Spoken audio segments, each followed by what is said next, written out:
Anime becoming mainstream. Well, that's a topic people seem to make a big deal out of. I mean, it's one thing to say anime is growing in the West because of streaming services like Crunchyroll and Neon Alley, as well as the continued prosperity of dubbing companies such as ADV, Funimation, and even the shittest dubbers in existence, Sentai fucking Filmworks. At the same time though, anime is experiencing somewhat of a confused era in terms of mainstream relevance. All forms of mainstream media that are readily accessible to the public are currently very lacking in anime. Well fine, the main form of mainstream media, television. Anime and television, specifically American television, have a very long and complicated past together, and I'd rather not delve into the deep nooks and crannies right now, so here's what I'll say on the matter. Despite what you may think of television, despite what you say about how crappy TV is nowadays, it's still the highest viewed and most readily available form of mainstream media distribution next to the internet, and it beats out the internet in terms of user friendliness. No, I don't care if you can find everything you want on the streaming sites or by using Google. No, I don't care if you think TV will be dead in 10 years, and I most definitely don't care about you bringing up 4Kids dubbing. The fact of the matter is, anime being on TV is what got most of the people watching this video right now into it. So thinking you can make another boom again with the power of streaming sites and niche dubbers alone, that's fucking dumb. And yes, I'm aware of that cute little Funimation channel thing that they did, and mostly it's a step in the right direction. The only thing they need to do now is make it basic programming, and then it'll be a force for change. In its current state, however, it's doing nothing but taking up space on my channel scroll list. This has absolutely nothing to do with the fact that my aunt refuses to pay for the subscription, so shut up. But it's not just how it's shown, it's what is shown.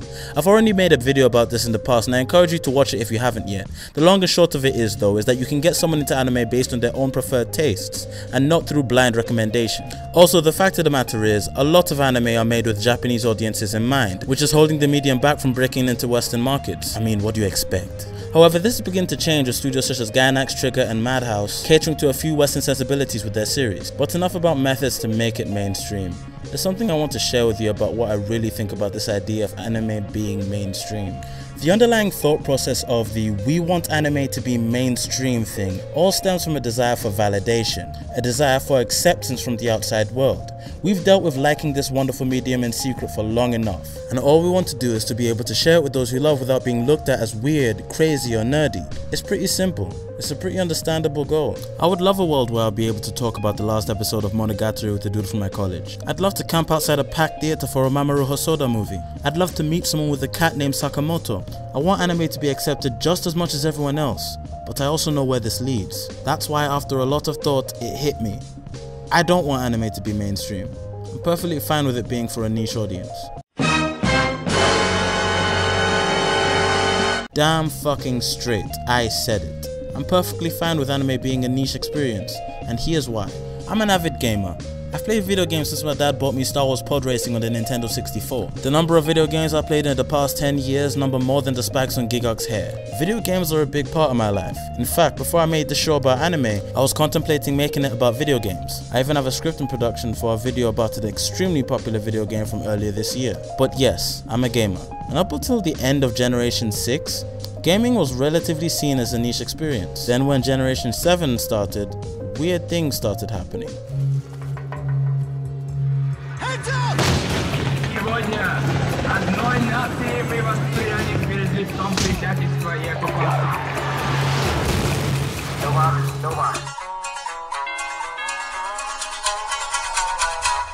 We would like to play. The Call of Duty explosion, coupled with the unrivaled success of the Nintendo Wii motion control scheme amongst general audiences, catapulted video gaming into the public eye. Granted, video games are still a nerd pastime, as they have been and always will be, but the mainstreaming of video games into general culture has poisoned the medium into a state of balloon budgets, mediocre attempts to widen the audience for niche game franchises, and the fucking near atomic bomb that was the Xbox One announcement. I agree this is an anime show, so let me get back on topic. I don't want anime to become gaming.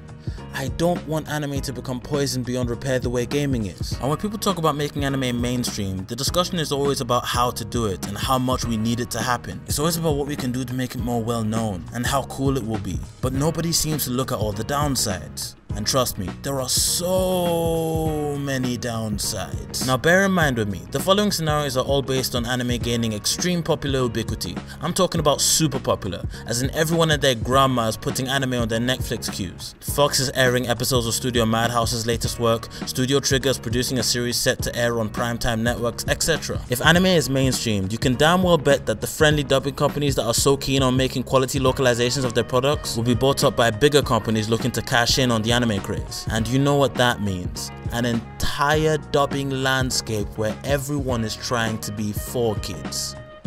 Let that sink in. You can also bet that those great voice actors you know and love might all go out of a job. Why hire niche voice actors like Steve Bloom or that one dude who's on Power Rangers to do the voices, when you can get whichever A-list celebrity to do them? The fact of the matter is, we've already seen this happen.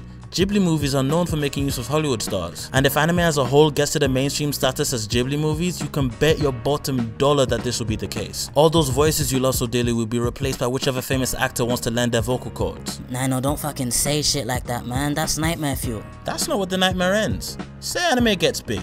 As in, animation companies in Japan start making works that catch the eyes of mega-million-dollar entertainment companies in the United States. Then you'll have a lot of American companies trying to vie for this pot of gold known as the anime market. They'll start buying up stocks in Japanese animation companies. They'll start calling shots on what anime to make. They'll start looking for more cost-efficient modes of production, which means it's possible for animation to take a hit based on the desires of shareholders. Let's keep going, shall we? What about the actual anime getting made? Imagine what mainstream success will do to the genres you've grown to love. Imagine what will happen if those same companies see what gets popular and instantly try to imitate it. How is this different from the influx of similar anime today, you ask? Anime now is made according to the genres that get popular. Yes, this is true. But another thing is, the way anime is made is usually all up to the studio. If anime companies are bought up by large companies, sure, big budgets might be implemented, and some great looking anime might get made, don't get me wrong. But it will lack the spark that series now have. More control from the studio will mean less freedom from animators. Less freedom for those animators means less individual styles that get portrayed. Gone will be the jerky, fidgety animation of Hiroyuki Imaishi. Gone will be the runny egg animation of Kazuto Nakazawa. Yes, Sakuga will die if anime becomes mainstream. But Nino, anime is mainstream in Japan, isn't it? Yes and no. Anime is widely accepted as a medium of entertainment, but anime itself isn't what's widely appreciated as a whole. You and I know a lot more about anime than a lot of Japanese people do. It's still a niche market there, as much as it is here. The only thing keeping it as big as it is the merchandise empires that have sprung up. This has all been extremely speculative, and I agree that I have no proof of any of this happening. All I'm doing basically is drawing parallels between anime and other mainstream media. But if you would allow me to address you for a bit, I'd like to come from a more personal standpoint. This may be the hipster in me talking, but if anime gets mainstream, and the medium I've loved all my life, the medium I've devoted hours making videos about, the medium that's brought me out of depression, dejection, despair, the medium that has given me hope, compassion, and happiness, if that medium begins to sway to the whims not of those who have always loved it, but to those who once upon a time would call it gay, kiddie-like, or weird, I don't want anime for those people. I know it's not my choice. And I know it's a matter of personal interest at this point, but I'm being real with you right now. I don't want anime to be mainstream if all of this is what it entails. I want anime to be accessible, but only by those who will truly love it, not by those who just want to fit into the mainstream. Sayonara, minasan. Thanks for watching.